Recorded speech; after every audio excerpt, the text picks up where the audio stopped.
একদিন ইমাম আহমদ ইবনে হাম্বল রহমতুল্লাহি আলাইহি তার মেয়েকে বলতেছেন, মারে আজকে আমার বাড়িতে একজন ভিআইপি মেহমান আসবেন, যুগ শ্রেষ্ঠ মুহাদ্দিস আসবেন, পৃথিবী বিখ্যাত একজন বড় আল্লাহওয়ালা বুজুর্গ ব্যক্তি আজকে আমার বাড়িতে মেহমান হবেন। আহমদ ইবনে হাম্বল তার মেয়েকে বলতেছেন, মা আজকে আমার বাড়িতে ভিআইপি মেহমান আসবে, পৃথিবী বিখ্যাত মেহমান, যুগ শ্রেষ্ঠ মুহাদ্দিস, লক্ষ লক্ষ হাদিসের হাফেজ আসবেন, লক্ষ লক্ষ উলামায়ে কেরাম, মুহাদ্দিসিনে কেরাম, মুফাসসিরিনে কেরামের উস্তাদ আজকে আমার বাড়িতে আসবেন। আহমদ ইবনে হাম্বল তার মেয়েকে বলতেছেন, খাবার দাবার, আদর আপ্যায়ন, সেবা যত্নের কোনো কমতি যেন না হয়, ভালো মন্দ খাবার রান্না করবা, বিছনাটাকে আগে থেকে ভালো করে পরিষ্কার পরিচ্ছন্ন করে রাখবা। অনেক বড় আল্লাহওয়ালা বুজুর্গ ব্যক্তি আজকে আমার বাড়িতে আসবেন, কোন রকম আপ্যায়নের কমতি যেন না হয়। যুগ শ্রেষ্ঠ মুহাদ্দিস ইমাম শাফি রহমতুল্লাহি আলাইহি তিনি মেহমান হয়ে আজকে আমার বাড়িতে আসবেন। আহমদ ইবনে হাম্বল তার মেয়েকে বলতেছেন, ভিআইপি মেহমান আসবে, খাবার দাবার আপ্যায়নের সেবা যত্নের কোনো কম যেন না হয়। আমরা মনে করেন কোন মেহমান যদি আসে, এমনিতেই ভালো মন্দ খাবার রান্না করার চেষ্টা করি, আর যদি সেই মেহমানটা ভিআইপি হয়, এমপি মন্ত্রী হয়, এই টাইপের কোনো মেহমান যদি হয়, তাহলে তো আমরা আরো বেশি ভালো মন্দ খাবার ব্যবস্থা করে থাকি, সেবা যত্নের কোনো কমতি আমরা রাখি না, নিজেদের সাধ্যের বাহিরেও চেষ্টা করে থাকি যেন মেহমানের কোনো কমতি না হয়।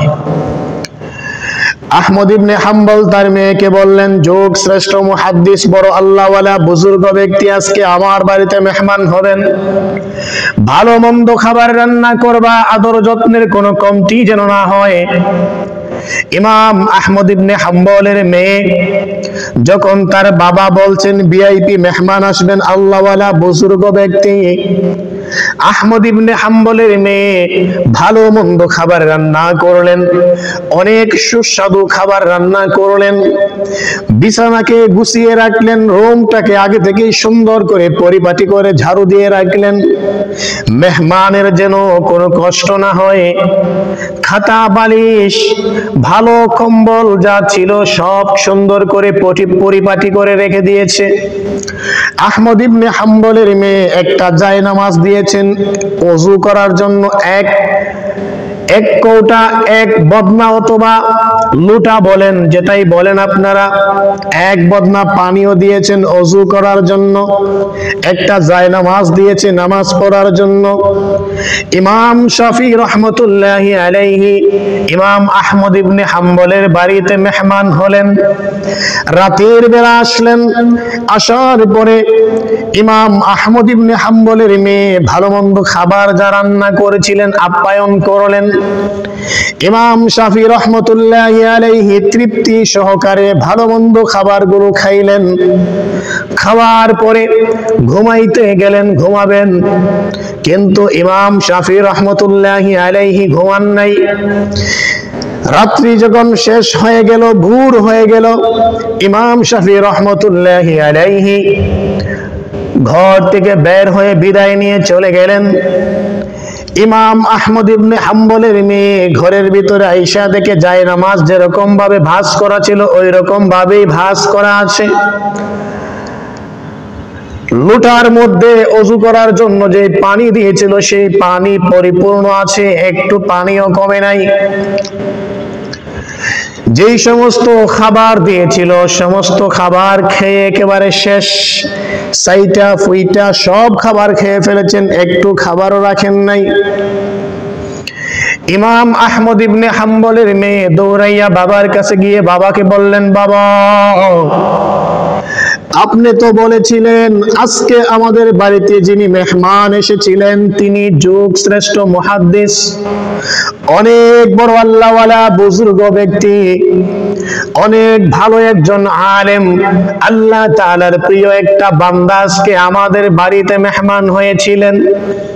কিন্তু আমার বাবা উনি যেই কাজ কর্ম করেছেন, উনি যেই কর্মকাণ্ড করেছেন, তা দেখে তো মনে হলো না উনি এত বড় আল্লাহওয়ালা বুজুর্গ ব্যক্তি। তার সেই কাজ কাম দেখে মনে হয় না তিনি এত বড় আল্লাহওয়ালা বুজুর্গ ব্যক্তি, এত বিশাল বড় একজন আলেম। আহমদ ইবনে হাম্বল বলতেছেন, মা রে কি হয়েছে বলো তো, একটু খুলে বলো। আহমদ ইবনে হাম্বলের মেয়ে বলতেছেন, বাবা যখন আপনি বলেছিলেন অনেক বড় একজন বুজুর্গ ব্যক্তি, আল্লাহওয়ালা মুত্তাকি পরহেজগার ব্যক্তি আজকে আমাদের বাড়িতে মেহমান হবেন, এই কথা শোনার পরে আমি ভালো মন্দ খাবার রান্না করেছি, ওনার যেন কোনো রকম কষ্ট না হয় সেজন্য আমি যথাসাধ্য চেষ্টা করেছি। বিছানাপত্র সুন্দর করে গুছিয়ে পরিপাটি করে রেখেছি, সাথে একটা জায়নামাজ দিয়েছি, ওযু করার জন্য এক বদনা এক লোটা পানিও দিয়েছি, কারণ আপনি বলেছেন উনি আল্লাহওয়ালা বুজুর্গ ব্যক্তি। আমি মনে মনে ভাবলাম আল্লাহওয়ালা বুজুর্গ ব্যক্তি যেহেতু তিনি রাতের বেলা তাহাজ্জুদের নামাজ পড়বেন, এজন্য একটা জায়নামাজ এক বদনা পানিও দিয়েছি। কিন্তু বিষয় তো এর উল্টা।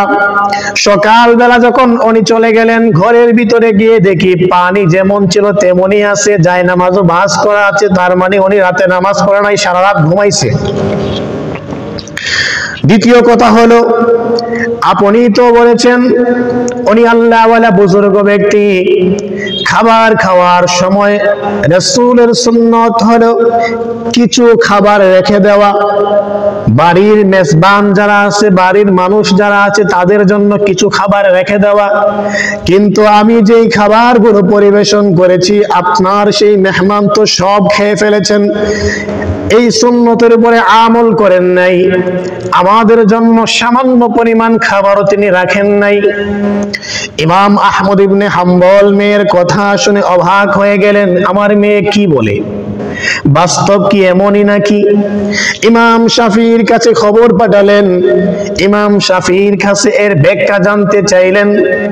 ইমাম শাফি রহমতুল্লাহি আলাইহি আহমদ ইবনে হাম্বলকে বলতেছেন, আমার ভাই আপনার মেয়ে যেই কথা বলেছে সত্য কথা বলেছে, আমি ওযুও করি নাই, জায়নামাজটাও বিছাই নাই, আর খাবার যেগুলো ছিল আমি সবগুলো খাবার খেয়ে ফেলেছি, সামান্য পরিমাণ খাবারও আমি রাখি নাই, আপনার মেয়ে সত্য কথা বলেছে। ইমাম আহমদ ইবনে হাম্বল ইমাম শাফির কাছে ব্যাখ্যা জানতে চাইলেন, এর ব্যাখ্যা কি? ইমাম শাফি রহমতুল্লাহি আলাইহি আহমদ ইবনে হাম্বলকে বলতেছেন, ভাই দেখেন, আমি আপনার বাড়িতে মেহমান হওয়ার পরে আপনার বাড়ি থেকে আমাকে আপ্যায়নের জন্য যে খাবারগুলো দেওয়া হয়েছিল, এই খাবারগুলো আমি দেখেছি এত পবিত্র, এত বরকতময়, এই পবিত্র এত বরকতময় খাবার এর আগে আমি আর কখনো খাই নাই। এত বরকতময় খাবার, এত ভালো খাবার, এত উৎকৃষ্ট মানের খাবার, এত উন্নত মানের খাবার আমি আগে কখনো খাই নাই। আপনার বাসার খাবারগুলো ছিল পবিত্র এবং ভালো, এত সুস্বাদু পবিত্র খাবার দেখে আমি সব খাবার খেয়ে ফেলেছি, কারণ এর চাইতে পবিত্র খাবার আমি ইতিপূর্বে খাই নাই।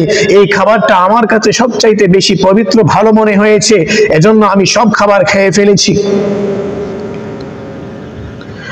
ইমাম শাফি রহমতুল্লাহি আলাইহি বলতেছেন, খাবারটা ছিল পবিত্র, এজন্য সব খাবার আমি খেয়ে ফেলেছি। এবার মনে মনে চিন্তা করলাম, এত পবিত্র এত ভালো খাবার, সমস্ত খাবার যেহেতু আমি খেয়ে ফেলেছি, এবার আমি চিন্তা করলাম এত ভালো খাবার, সমস্ত খাবার যেহেতু আমি খেয়ে ফেলেছি, তাহলে সারা রাত ঘুমিয়ে কাটিয়ে দেব, তা হতে পারে না। সারা রাত আমি ঘুমিয়ে ঘুমিয়ে রাতটাকে কাটিয়ে দেব, তা হতে পারে না। বরং এত ভালো পবিত্র খাবার আমাকে যেই আল্লাহ খাওয়ালেন, সেই আল্লাহ তাআলার শুকরিয়া আদায় করার প্রয়োজন আছে। এজন্য হে আমার ভাই, আমি সারা রাত ঘুমাই নাই, বরং সারা রাত আমি নামাজ পড়েছি। সারা রাত আমি নফল নামাজ পড়ে আল্লাহর শুকরিয়া আদায় করেছি। আল্লাহ, তুমি আজকে আমাকে এত ভালো খাবার খাইয়েছো, এত ভালো রিজিকের ব্যবস্থা করে দিয়েছো, এজন্য আমি তোমার শুকরিয়া আদায়ের জন্য সারা রাত নফল নামাজ পড়তেছি। নফল নামাজ পড়ে আমি আল্লাহ তাআলার শুকরিয়া আদায় করেছি। ইমাম আহমদ ইবনে হাম্বল বলেন, বুঝলাম তুমি নফল নামাজ পড়েছো, কিন্তু অজুর পানি দিয়ে অজু করো নাই কেন? ইমাম শাফি রাহমাতুল্লাহি আলাইহি বলেন, আমার ভাই, আমি এশার নামাজের সময় যেই অজু করেছিলাম সেই অজু আমার ছিল, অজু ছুটে নাই, কারণ আমি রাতে ঘুমাই নাই। রাতে যেহেতু আমি ঘুমাই নাই, আমার অজু ভাঙে নাই, সেই অজু দিয়ে আমি সারা রাত নামাজ পড়ে দিয়েছি। ইমাম আহমদ ইবনে হাম্বল রাহমাতুল্লাহি আলাইহি আশ্চর্য হয়ে গেলেন, অবাক হয়ে গেলেন, ওনার চোখ দিয়ে পানি চলে আসছে। দৌড়াইয়া মেয়ের কাছে গেলেন, মেয়েকে গিয়ে বললেন, মা গো, বিষয় তো হচ্ছে এমন। মেয়ে অনুতপ্ত হলো, মেয়ে নিজে নিজে লজ্জা পেল, কারণ যুগ শ্রেষ্ঠ একজন বড় মুহাদ্দিসের শানে মুহাদ্দিস সম্পর্কে তার ধারণাটা খারাপ হয়ে গিয়েছিল। আমার ভাইরা, কত আল্লাহওয়ালা বুজুর্গ ব্যক্তি ছিলেন। ইমাম শাফি রাহমাতুল্লাহি আলাইহি ভালো খাবার খাওয়ার জন্য তিনি সারাটা রাত নফল নামাজ পড়ে কাটিয়ে দিলেন।